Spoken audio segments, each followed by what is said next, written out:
नमस्कार दोस्तों, मैं सलाउद्दीन नवीद रोशन राहे के इस नए अंक में आपका स्वागत करता हूं। दोस्तों, आज हम हाजिर हैं एक सवाल का जवाब लेकर जो पूछा है अलीगढ़ से एक मदर ने। आप लिखती हैं, अस्सलामुअलैकुम सर, मेरा सवाल था कि बच्चा दूसरे लोगों के घर पर जाकर भाग दौड़ क्यों करता है और उनके सामान को क्यों टच करता है। दोस्तों, इस सवाल का जवाब देने से पहले अगर आपने अभी तक हमारा चैनल सब्सक्राइब नहीं किया है तो कृपया सब्सक्राइब करें, लाइक करें, शेयर करें ताकि हम हर उस फैमिली तक पहुंच सके जिसको हमारी ज़रूरत हो सकती है। दोस्तों, यहाँ पर या कहीं पर भी अगर बच्चा भाग दौड़ कर रहा है और ख़ास तौर पे उन मौक़ों पर कर रहा है जहाँ पर उसको रोकना मुश्किल है, यानी कि या तो अपने घर में जब मेहमान आए हैं तब, या वो कहीं दूसरे के घर गया है तब, वो चीज़ों को एक्सप्लोर करते हैं। पहली चीज़ होती है जिज्ञासा, जिस वजह से वो ऐसा करते हैं। जिज्ञासा यानी क्यूरियोसिटी। वो जानना चाहते हैं कि क्या क्या है और क्या क्या है और किस किस चीज़ को वो एक्सप्लोर कर सकते हैं जो सामान्यतः घरों में आज़ादी नहीं मिलती है।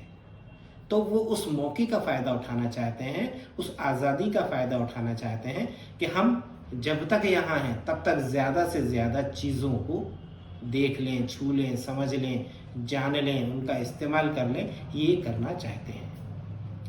अब एक तो हो गई क्यूरियोसिटी और दूसरा सिर्फ भागदौड़ अगर इस मकसद से हो रही है कि हमें भागना है, दौड़ना है, कोई रोकने वाला नहीं है, तो सेंसरी इशू हो सकता है, नहीं तो सामान्यतः ये व्यवहार समस्या होती है, यानी कि बिहेवियर इशू होता है।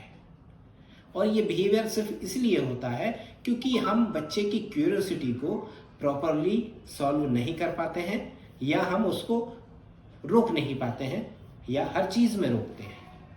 हम उसकी जो जिज्ञासा है उसको शांत नहीं कर पाते हैं, उसको ठंडा नहीं कर पाते हैं, उसको दूर नहीं कर पाते हैं। और यहाँ पर मैनेजमेंट का तरीका ये होगा कि अगर हमें कहीं जाना है तो हम बच्चे के दिमाग में जितना पहले हो सकता हो उतना पहले से ये बात डाल दें कि हम फलानी जगह जाएंगे।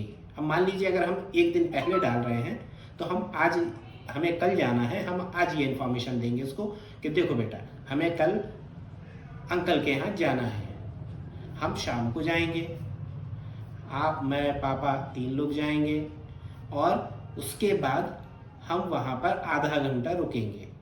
हम उन्हें देखने जा रहे हैं, या जो भी हम जिस मकसद से जा रहे हैं वो शॉर्ट में, हम शॉर्ट से इन द सेंस 1-2 वर्ड्स में बता सकते हैं कि हम घूमने जा रहे हैं, हम मिलने जा रहे हैं, हम उनकी तबीयत ख़राब है देखने जा रहे हैं। हमें 2 दिन पहले, 1 दिन पहले, जब भी जितना भी समय हमें मिलता है उसका उपयोग करना है उसको ये बताने में कि हम कब जाएंगे, कहाँ जाएंगे, कैसे जाएंगे और वहाँ हमें कैसे रहना है।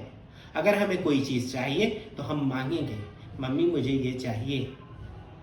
अगर मम्मी देगी तो ठीक है, नहीं देगी तो ठीक है। हमें खेलना है, मम्मी मुझे वहाँ जाना है।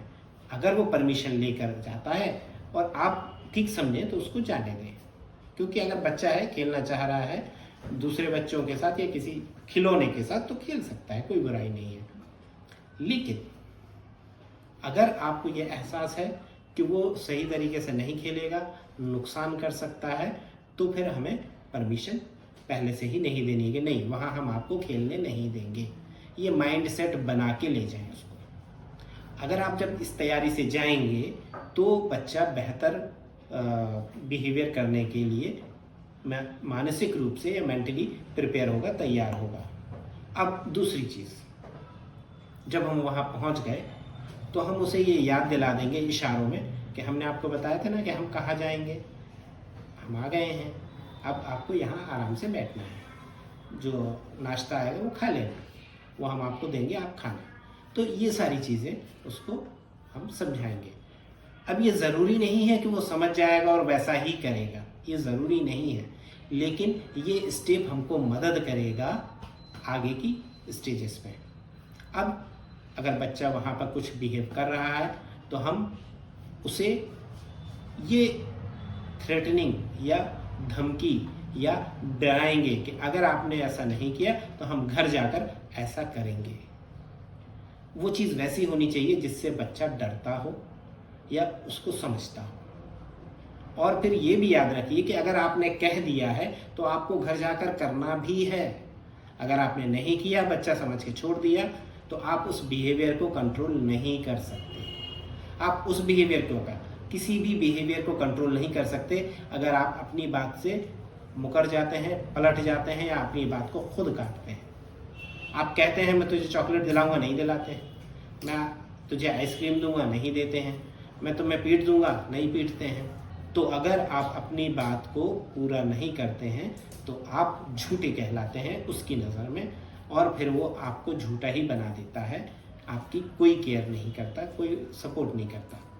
अब मान लीजिए बच्चा मैनेज हो गया, तो हम घर लौटकर उसको रिवार्ड देंगे, प्यार करेंगे, शाबाश गुड बॉय, हमने तुमको कहा था ना कि हम आइसक्रीम देंगे, लो आइसक्रीम, हम तुम्हें चॉकलेट देंगे, बिस्किट देंगे, या प्यार करेंगे, या तुम्हारे साथ खेलेंगे, या तुम्हें कुछ और देंगे, या तुम्हें घुमाने ले जाएंगे। जो भी हमने रिवार्ड के रूप में सेलेक्ट किया था वो हम उसको देंगे।